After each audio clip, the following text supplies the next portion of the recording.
I would like to present our paper Single-Scanline Relative Pose Estimation for Rolling Shutter Cameras. A rolling shutter camera captures the image line by line.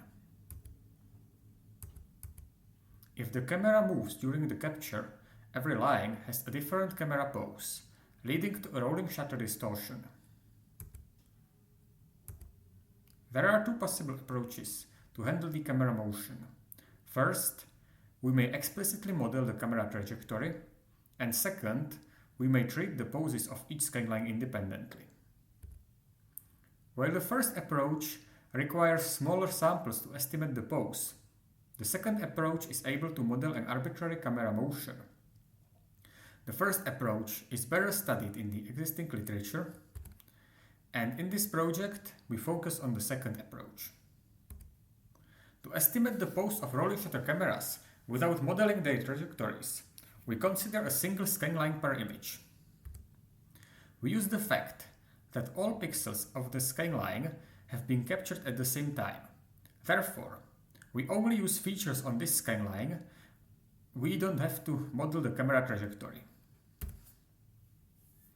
Now, I am going to discuss the pose estimation process in more detail. We start with selecting one scanline per image.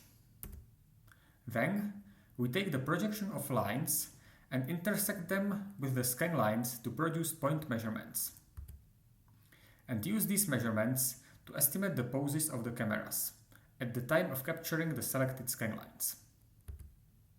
Now, I am going to introduce the geometric constraint used in this project. We have a line L and a scanline Y.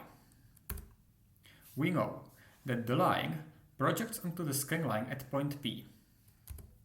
Therefore, the ray R, obtained by backprojecting point P, intersects line L. This is equivalent with saying that the ray lies in the plane defined by the camera center and the line L.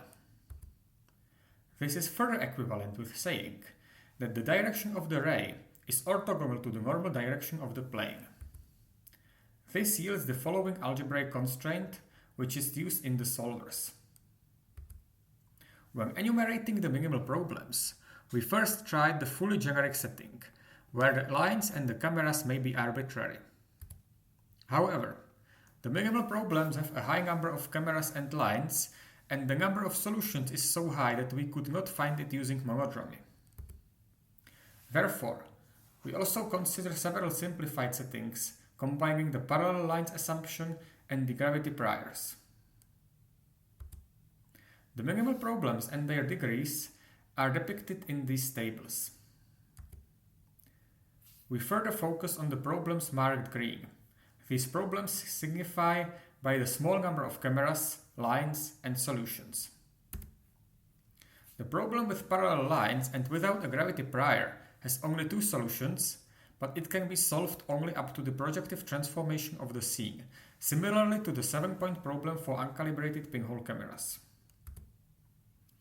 The problems with gravity priors have more solutions, but they are not limited by this ambiguity. We develop minimal solvers for these problems.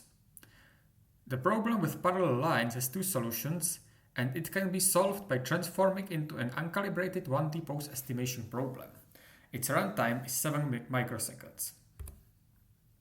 We solved the problem with the gravity prior and parallel lines using homotopy continuation.